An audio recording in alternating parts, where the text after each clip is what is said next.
Come on, Livingston. We gotta go on and on and on. Together we can make it.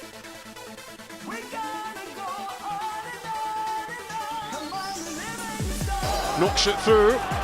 Mullen bursting into the box. Josh Mullen. Together we can make it. Mullen's ball across, it's turned in! It's Pittman who's got it! Livingston leads! Road is long. Can they get the ball back in? O'Brien. Lead! And Livingston have the lead! Man, can score. If we march together. The full-time whistle blows and David Hayes celebrates! And the Livingston fans join in exultation. Come on, Livingston. Livingston have the lead against Rangers, and they are certainly rising to a few occasions on their return to the top flight in Scotland. Come on, Livingston. We gotta go. Hello and welcome back to Talk Livi, the podcast dedicated to everything Livingston Football Club and Scottish football. First of all, I want to wish all our listeners a happy new year. Hope you had a good night. Didn't have too bad a hangover on the first as well. Managed to enjoy a New Year's dinner. But as always, I'm Euan. I'm joined by Angus. Angus, how you doing, mate? Yeah, not too bad. Quite a quiet New Year for me and stuff like that. So, just going to be chilling out. I'm a little bit bored, to be honest, just waiting for Unity to come back. But what about yourself? How are you getting on? You're actually waiting for Unity to come back. Jeez. Yeah, it's honestly, if it's possible for a break to be too long. Like I've been off since basically like the start of December. It's just like I've done everything else now. I'm just like get back to it. Yeah, I'm back at work now, and it's still in that period where you don't really understand what day it is. So I'm actually looking forward to Friday and the football being back to a Saturday. I think it'll get my routine and my days of the week sorted again. But as always, you can find this episode as well as all our others on your preferred podcast streaming site. Just search for Talk Livi, so follow us or subscribe to ensure that you don't miss another episode. We'll start the episode off by discussing our opening game of 2023 as the Lions were made to settle for a draw against Motherwell. And it's just a short one this week, so next up we will look ahead to our next game, which is a trip to the Highlands to take on Ross County.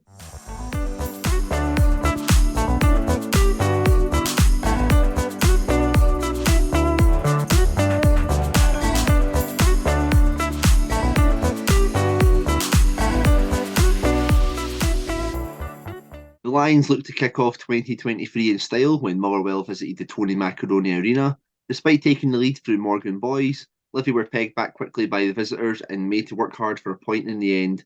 Euan, based off your reaction just before we started, recording here, what are your thoughts on this game? Not down to the players, so I'll make that very, very, very, very clear. But as someone who was all for VAR when it was coming in, I'm now starting to really turn against the idea of VAR in the Scottish game, because at half-time, I'll be honest, that's the closest I've come to leaving a game of football. I just thought the officiating and the use of VAR was killing the game. It was absolutely killing the game. And don't get me wrong, the actual game of football that was on show wasn't a spectacle. It wasn't a classic.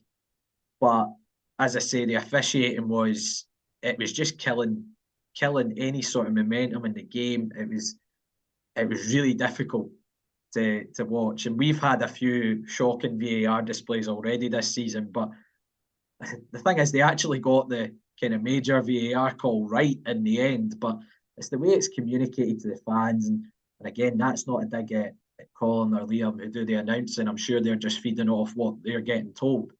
But the communication with the decisions to fans and even the players look utterly bamboozled as to what's going on the park. And I think that says a lot, that the players have no idea really what's going on. But to actually talk about the game itself, as I said, it wasn't a classic. It was a lot of it was a lot of kind of long ball playoff seconds from both sides, really, to be honest. Motherwell had the first kind of real sniff Shamal George, who was good to see back between the sticks, who actually had a very good game, I thought, made a few important saves, particularly in the first half. He came off his line, punched the ball. I think it fell to Dean Cornelius at the edge of the box. Morgan Boyes has blocked the shot. And then we got another penalty. I'm sure this will be a segment we'll have a lot of discussion about as well, Angus. But I have to say, I don't think it's a penalty. Personally, Montano's mishit a shot. Ricky Lammy's not even looking at the ball. It's granted that has popped up off his arm. But if that, I would feel quite hard done by if that was a Livingston player and that had been given against them, because it's quite clearly not a deliberate handball. It's quite clearly, it's just bounced up. It's taken a ricochet. And for me, it wasn't a handball. There's your first one with VAR looking at that. Then Nicky Devlin stepped up for the penalties, and I have to say credit to Davey for explaining the decision making behind Nicky taking penalties, which was he'd won a kind of penalty contest in training. He'd scored 10 from 10, so fair enough that Nicky took the penalty. Liam Kelly saved it. Nicky's then bundled the ball in. And this is where, as I say, the confusion with VAR started coming in. We're told there's a check for handball, so you're instantly assuming, okay, that's going to be Nicky Devlin. Goal's chopped off. It turns out that it was down to Liam Kelly being off his line, so they pulled it back for the retake. Even Motherwell's Twitter was confused. They thought it was a second Motherwell handball, and the Stramash, which had pulled it back for, which then makes it all the more confusing for the fans on the ground when they read that, going, well, why haven't they just given the goal in that case? In the end, it was the correct decision, but it took just an absolute age to get there. Nicky's then having to retake the penalties. He's hit basically an identical penalty, and Liam Kelly saved it again. And, you know, it was two penalties, I would say, are a good height for Liam Kelly, is the way I would put it, for a goalkeeper. And unfortunately, Nicky's fallen into our woes, our penalty woes for this season as well. But as I said, I thought Shamal George had a good game. Van Veen's had a strike, which he's made a Shamal George has made a save from. Stephen Kelly had an effort from the edge of the box, which has gone wide. But then we got the goal. It's a good delivery by Stephen Kelly to the back post, then pretty textbook header from Morgan Boyes, put it back where it's come from. He's put it across the keeper into the far corner. But again, the check for offside took an absolute age afterwards.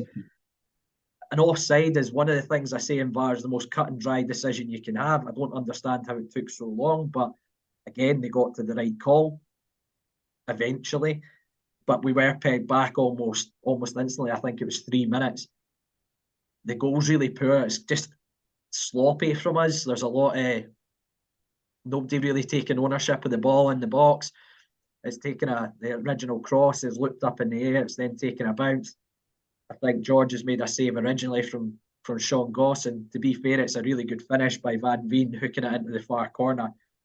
And going into the second half, we made that change at half-time. Stephen Bradley came on to make his debut. I thought he looked really lively. I was really impressed with him when he came on. He forced a save from Liam Kelly early doors. But I feel if there was one team that looked like they had the onus and tried to go and win the game, it was Motherwell, to be fair, second half. Van Veen had a chance, which he's hit the bar with, which he really has to bury into the back of the net. Stephen Kelly had a chance for us up the other end. Again, Bradley had done really well on the right-hand side to cut it back to the edge of the box. And then Connor Shields has hit the bar later on in the game from quite a tight angle. It's kind of clipped the bar.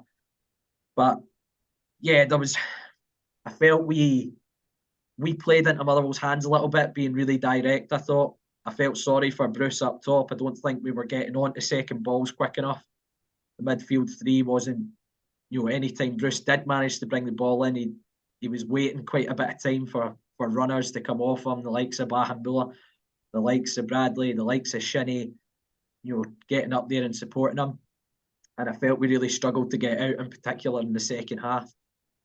And yeah, just we were really slack on the ball. I think defensively we looked quite nervy throughout the game. It wasn't a very cohesive performance, I thought, from the team. But you are missing Newbley, you are missing Pittman, you are missing Holt in there, who I think would have probably made a little bit of a difference for us. But it's a sign of a decent team when you're not playing particularly well. You still manage to grind out results, which is what we've managed to do in that case. We've not played particularly well. Motherwell probably will feel hard done by that they've not won the game, I would say, but we've managed to get a point out of that. And as I say, kind of following up a well-earned point against St Mirren with another probably quite well-earned point. I kind of feel like if we'd lost the game, I don't think we'd have too many complaints, in all honesty. I was very disappointed by the way that we kind of played. And I think one of the things that, for me, coming away from the game was, I think that we've talked about most of this season, well, recent weeks, that Joe Newbley's been a big, massive miss. And I think that the game actually on whatever day it was, Monday, Tuesday, whatever it was, I think it was more noticeable that we were missing Pittman and Holt in that instance, because I don't really want to see that midfield free again. I didn't feel that we were offering anything, kind of properly going forward, keeping the ball. The second half was, in all honesty, brutal to watch, because we were just getting the ball and we were just humping it as far as we could every time. With Pittman and with Holt, I think, you get that kind of, they're two of the players, I would say, who set the standard at the club. Whenever we play, they're the ones who, in terms of tenacity, not only just kind of the hard work and the tenacity, kind of nicking balls and everything like that, which I think we're lacking in as well. I think that kind of a wee bit more composure, Holt, we know what he's always shown for the ball, always wants to kind of like rotate it, recycle it. Pittman's always the one, kind of more forward who's, kind of offering and whatnot. I think that was, painfully missed by us in this fixture here. And as you're saying, Bruce Anderson's getting all these balls like lumped up to him, up against like Ricky Lamy and that. I think, the boys saw him as well. To be fair to Bruce, he did an absolutely tremendous job. And, I feel really sorry for him this season, because, the chances that he's had, to play up front by himself and that, it's came under adversity. You're looking at, Celtic Park away, you're looking at games where we've had 10 men for the most part, where he's having to put in a shift without, getting himself into these opportunities. He's having to do a lot of like unselfish work. But yeah, disappointed in that aspect, because I don't think Motherwell were anything great. And, if we had like a better, grasp on the game, and I think that those players should be capable of doing so. I would also say that, I'm very, very shocked that Omiyonga didn't play. Omiyonga gets into my midfield basically when we have a full squad anyway. To have Pittman and Holt both missing, I was very, very shocked to see that, he wasn't in the squad, because, he offers that tenacity, he offers that composure, he just offers that, sheer quality on the ball that, I don't think that, like Sean Kelly and that have at the moment.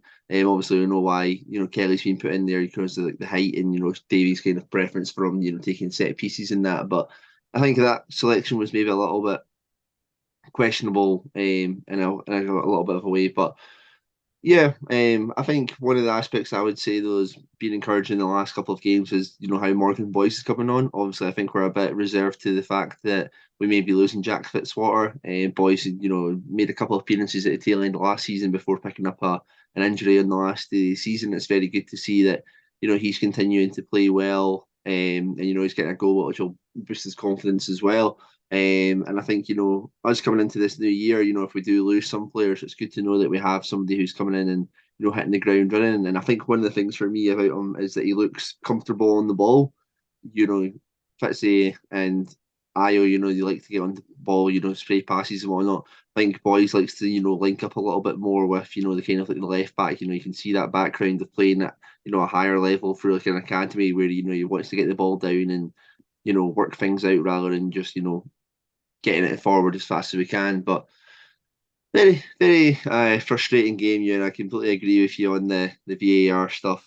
At this point, with the hassle that VAR is and, how crap we are at penalties, I don't want any penalties. Just if it's a goal kick to them, albeit we're more likely to score from that. What is going on with this? Yeah, just to touch on a couple of the points that you made there, Angus, absolutely bang on. I think with Omiyonga, I think when you're losing Pittman and Holt in particular out your midfield, normally one of them would have at least started the game. But I think having Omiyonga's kind of tenacity and that habit of nicking balls in the middle of the park, little 50-50s, picking up scraps, I felt he would have been beneficial on Monday. It was Monday that we played the game. I know it's very difficult to pick what day of the week it is at this time of year, but I absolutely agree with that. I agree as well. I feel for Bruce. I would actually say Bruce was probably the pick of the bunch for me out of the team on Monday as well. Showed a lot of perseverance, kept plugging away up top and trying to bring folk into play. But that's where I was disappointed with how our midfield got up in support of him and gambled on him winning balls from Lammy or Soham. But here's a thought for the whole VAR thing, right? Now in rugby, the refs are mic'd up and you can hear what is being said. I don't know if they still do it at Murrayfield for the Scotland games, but you used to be able to buy ref mics and you could listen to the ref during the game. Do you reckon that would be a beneficial thing for football? Nah, because I don't think they have a clue. You see it, I think it would be, but like, you look at the Old Firm game just at the weekend there, and you've got John Beaton literally just goes, "Oh, like I don't know, like it's not up to me," and it's like if you're a player, you're a fan, and you hear a referee basically saying, "Oh, it's not up to me," that it's like, well, what are we doing? Like, I think in those kind of aspects, it would probably bring a lot more kind of rage-inducing moments because I don't know, maybe it's just the teething issues still coming through, obviously, that we're still expecting, but and and anything that makes me happen to listen to, a conversation with Douglas Ross, I'm completely against that in every single way. Oh dear. As I say, it's merely a thought, but if you look down south as an example, watching Match of the Day, I think Howard Webb's come in as the head of refereeing down south or head of VAR, and he said that he doesn't want VAR re-refereeing the game. And I feel like that's what VAR is doing up here. It's like re-refereeing the game, and refs aren't sticking with their gut on a decision. They're not making a decision because they feel that somebody else can make it for them upstairs. Yeah. On the VAR, and I think that's part of the problem as well, where it's like we've got a new toy and we want to use it as much as possible. And the way I look at it is if it's taking you 4 or 5 minutes to make a decision, is it clear and obvious? And I think that's the point of VAR, is clear and obvious errors. Mm-hmm. And we need to get that ironed out. As I say, trying to give it the benefit of the doubt, teething problems, XYZ, it's a new system up here. So, but let's talk about the elephant in the room. You mentioned it at the tail end, was penalties with us this season. Now, I've made a note of all the penalties we've had this season. It's 9 penalties. If you include the fact that Nicky had to retake his, it's 10. And we've scored 3. All scored by Sean Kelly, might add. Kelty Hearts, Kilmarnock and Aberdeen are the ones that have been scored. How do we address this? Because again, let's go on to the VAR aspect of it again. Now, somebody, I think it was Gary Kerr, who I know listens to the podcast, had put up on the forum, and I think it was something like 51 penalties have been given this season. But it was something like 34, round about that number, had been given since VAR came in. Now it's 2/3, it worked out bang on 2/3 essentially of penalties given this season have been given since VAR came in. Now, this isn't going to change, I don't feel, between now and the end of the season. There's going to be more penalties given both against us and for us between now and the end of the season. So these are massive opportunities in games that you need to be capitalising on. And so far, we are not. I think, again, somebody had put up a stat, and we scored or taken the opportunities we've had from penalties this season, we'd be sitting, in the top, 3 or 4. So it just shows you the difference that these are making to us. Another question, I remember we had one earlier in the season, Angus, which was why we got defenders taking penalties or midfielders taking penalties. Why isn't our striker? What's your take on that? I said at the time, I don't really care who takes the penalties as long as they're putting them away. Used as an example, the likes of Stevie Lawless wasn't a striker. Dave Mackay years back wasn't a striker. Pretty consistent from the penalty spot. And Obalai, again, was pretty consistent for a spell. So what's your take on it? I think what comes from that is, I think obviously Bruce was, injured at the start of the season as well, so I could see why he was kind of like maybe not on them. The thing for me is that, we've recycled a whole bunch of penalty takers now, and we're still not seeing the likes of Bruce Anderson taking one. We're still not seeing the likes of, even like Shinnie, who, he's played as a striker before, played as an attacking midfielder most of his career. I think for me, that's where it becomes a little bit strange that, we've had, Devlin, Oblai, Kelly, Fitzwater, all these all defensive players taking them before. People I would be surprised, that don't feel kind of confident or, whatnot, taking, a spot kick just because of, the way that they play naturally. Obviously, I know what we kind of say about Bruce Anderson being a bit more of a kind of instinctive player, but I feel like at least if he goes up and hits it, he's going to hit it with a bit of tenacity. Where we've seen with a couple of Sean Kellys which have been very very nervy when the one that went right over the bar, the one against Hearts was very very tame. Devlin's two were very very weak efforts. Fitzwater's as well against Hibs wasn't too great either. So like in all honesty, right now anybody who'll just run up and just smash it, I'll take it, because I don't know if we're trying to be a bit too cute. I don't know if we're trying to be too thoughtful about it. Just get somebody to run up and just get Shamal up to just go up and just take a driven goal kick into it. And that may be what we need, because it's just somebody to just rattle it as hard as they can. No kind of thoughts or that. Just just run for their foot. If it goes over that, fine. We're going to take that. We're going to miss it anyway. Is essentially the problem there. But honestly, I'm the same as you. As long as we have somebody who scored them, as you said, like Dave Mackay. I remember for like Burnley, I think Graham Alexander was an exquisite penalty taker for that technique of just running up and smashing it. As long as somebody can put the ball in the back of the net, which it's just weird. We get an advantage now in football, and we're all genuinely terrified that the worst is coming from it. And I think that's the worst aspect of it. Yeah, it's one of those things. I think when we were at Easter Road, for example, I kind of instantly looked at someone like Shinnie going up to take the penalty. Very experienced, very composed, good technique, etc. Was kind of my first thought. Even another one at the weekend was Stephen Kelly. Again, composed on the ball, good technique when he strikes the ball. So it was kind of those were other players that I kind of instantly thought might go up and take the penalty. But I don't think it's as cut and dry as a striker scores goals, so get them on the penalties.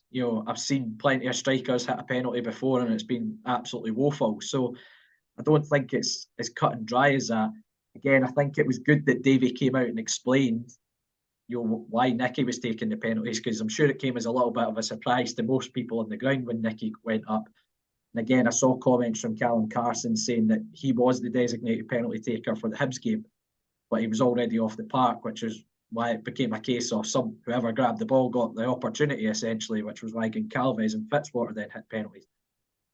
It is something that we're going to need to really address, because as I say, this is going to be a theme, I think, for the remainder of the season. I think there's going to be a lot of penalties given, so we need to start taking advantage of these opportunities, because it could come back to haunt us later in the campaign. But overall, on the actual game itself, would you say it's a point gained based on the performance? Yeah, and no, I guess. I don't think they're great, and I think, a wee bit more composure, we definitely could have taken it to them a wee bit more. But then also you look at some of the chances that they missed, but then you also go back to we missed a penalty as well. So fair enough point, I guess, for the both teams. Just kind of disappointing, you're looking at the kind of run of form that they're on, and, they're deeply discontent with the way that they've been performing this season, and at home we've been unable to pick up points that could come crucial at the end of the season. We've seen what happened last year and how we missed it in the top six, and these kind of games could make the difference in the end. And I think maybe at the end of the season we're going to be looking back at Motherwell were on such a dreadful run of form, and we're unable to take advantage of that. But hopefully we're missing a couple of players. Hopefully we can get some of those guys back, and we can have like an actual proper squad to pick from, and bounce back with a decent win.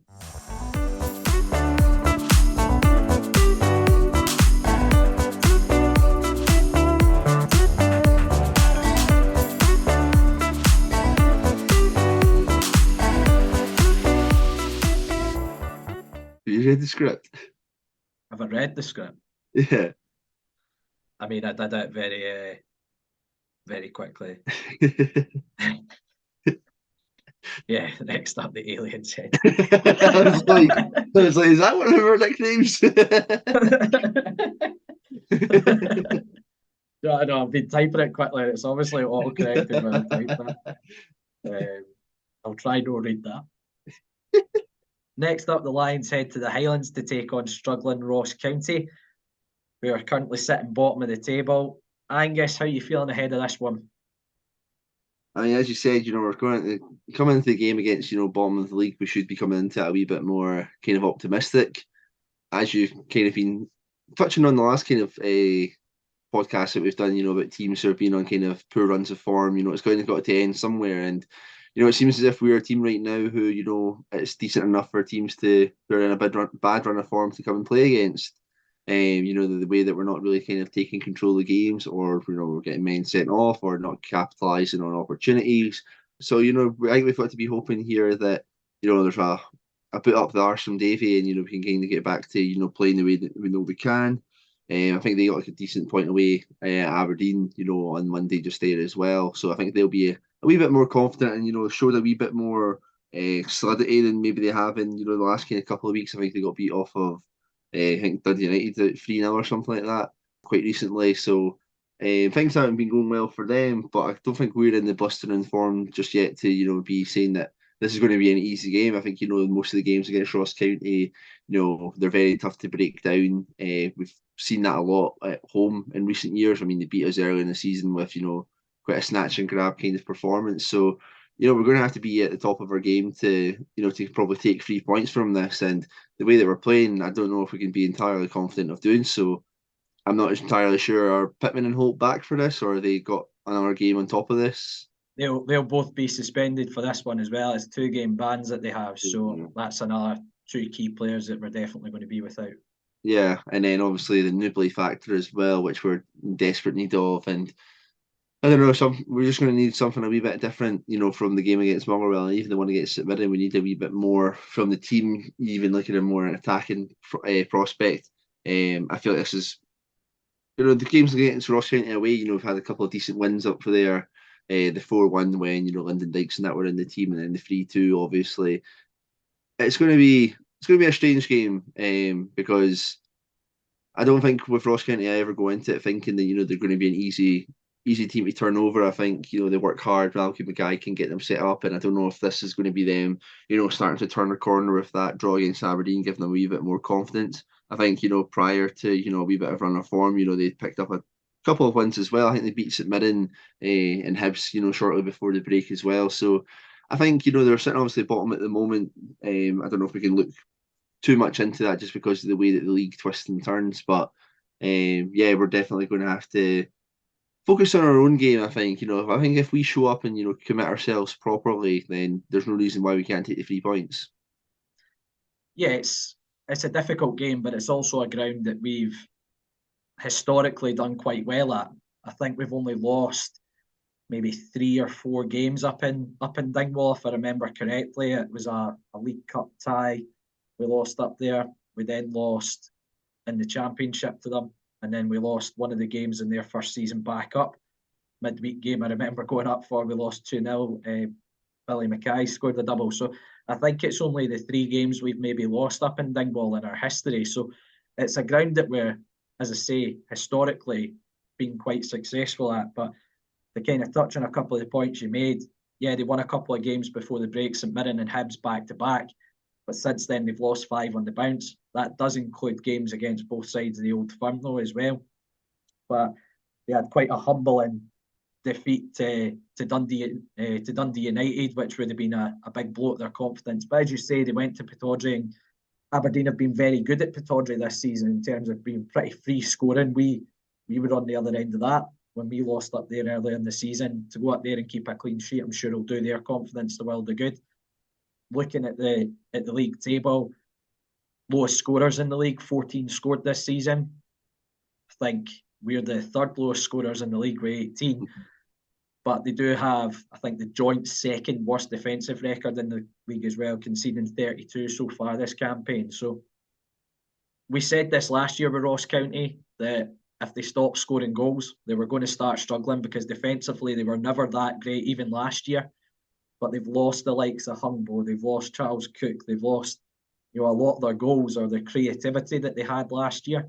And that's obviously played a big part in they're kind of slump in the first half of this campaign, and as you say, they're currently sitting bottom of the league. Do I think it's going to be an easy game? No, of course not. I don't think there are easy games in this league, unfortunately, and we are not exactly in this great run of form just now either. So I think it's going to be quite a scrappy game, to be honest. They're fighting for every point that they can get. We'll be scrapping a bit to get back into a little bit of form to try and push us properly back into that top 6 mix. But it's always a good day out thing. Well, I'm looking forward to reuniting myself with the Mallard on Saturday. I love a wee trip to the Mallard, but I've seen the club have put on a supporters bus as well, which will be good. So there should be an extra few bodies up there to back the team, and hopefully the team can produce a performance that the fans can obviously come back down the road proud of and hopefully get the result. But anyone in the county team you think we should be really keeping an eye out on? Not massively so, no. The boy, was it Aurora Edwards, has been pretty decent in bits and spells and that, though. I don't think there's really anybody who's been picking up, great amounts of form. I think we know what Jordan White offers, as a striker. I think one of the main issues is that, he's doing, his usual kind of target man kind of job, but there's not really kind of anybody getting around him to support him. So I think, that hard work was going to be needed. If we don't win that first ball against like so White, we're going to have to pick up on all the scraps because, they can get some joy from that. Set pieces as well, like Yakoviti, and that could possibly, cause a couple of problems. So we're just going to have to be on it from there. Goalkeeper as well, Ross Laidlaw, I think, is a decent enough goalkeeper, that we're going to have to be on a wee bit of form to manage to beat him, especially if it goes to pick a penalty or something as well. We're probably going to put it right down his throat. But God, don't give us a penalty. honestly, if we get any more penalties, we may as well, honestly, we should actually come up with, remember when Thierry Henry and Pires tried to do that wee fancy one? Or like, I think Barcelona did it. I think Suarez scored from one. We're actually probably better off, coming up with something that we can like work it rather than, actually just taking the shot. Try and put it out wide. We might get like a long throw in from something or something from it. Maybe that's going to be better for us. Oh dear, yeah. As I say, if we do get an opportunity from the spot, hopefully we do convert it for a wee change so far this campaign. But in terms of personnel on our front, you mentioned that. We mentioned that in the Motherwell kind of review as well. Omionga surely got to be a shout to be bringing back into the side.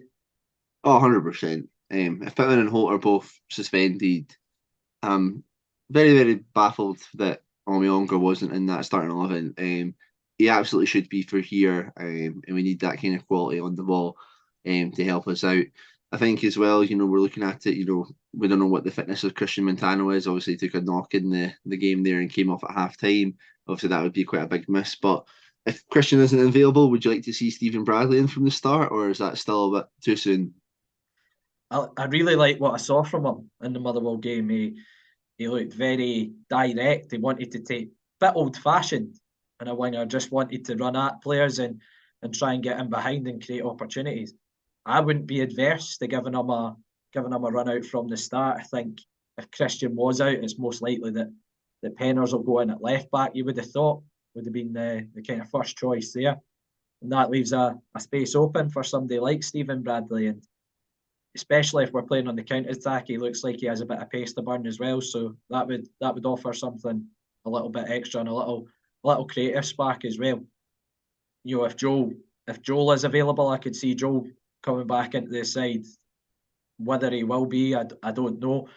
As I say, this inflammation on his knee that Davies mentioned seems to have caused a few more problems than I think anyone was really anticipating. So if Joel's not available, I'm going to assume he might not be. I would personally like to see the likes of Bahambula and Bradley either side of Anderson.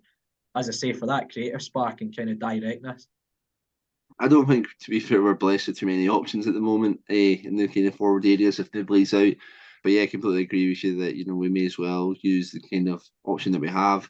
Other than that is kind of Conchalves, and I don't really see Conchalves kind of playing out wide. The same with Bruce Anderson either. The only one I can kind of think of is maybe if they put Shinnie or even one of the like Stephen Kelly out there. But yeah, you've got an actual player, young, confident player who wants to kind of he seems to be wanting to get his career off to a good start with, the performance against Motherwell. Obviously, did really well in the mid-season camp as well. So yeah, it would be decent to see him from the start and see what he can offer from the beginning. With all that said, prediction, Angus, what are you going for? Honestly, no idea. 2-0 Livy. Well, 2-0. Now, I can see Angus's face on camera. Obviously, he doesn't even believe that himself. From his facial expression when he came out with that. That was very much This is the banker. I'm gonna not go as far. I'm gonna go 1-0. I'm gonna go 1-0 Livy. I think it's going to be low scoring, but I think we'll do enough to come away with the 3 points and a nice journey back down the road from Dingwall after a lovely trip to the Mallard as well. But hopefully see a few of you up there and enjoy a good day out.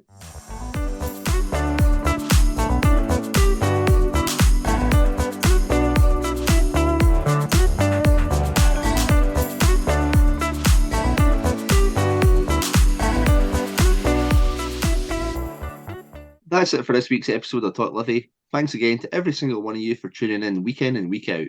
If you can, we'd love to hear your feedback, so either leave us a review on iTunes or simply message us on Twitter, Facebook or Instagram.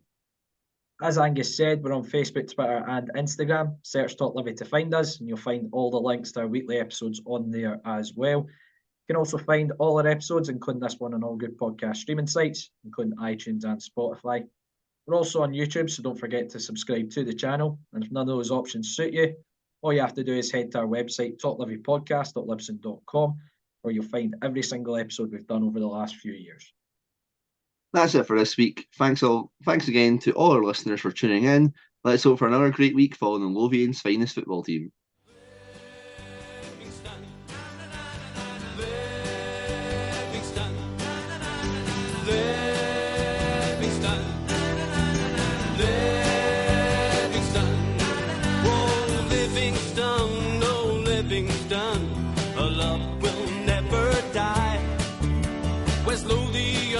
West Lothian is our battle cry.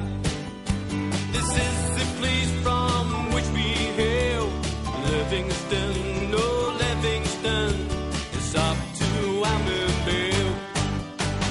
Livingston, Livingston,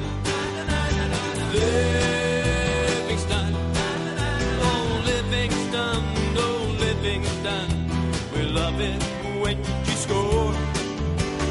Livingston, oh Livingston, the Amberville Lions roar. Livingston, oh Livingston, we realize our vision. Livingston, oh Livingston, into the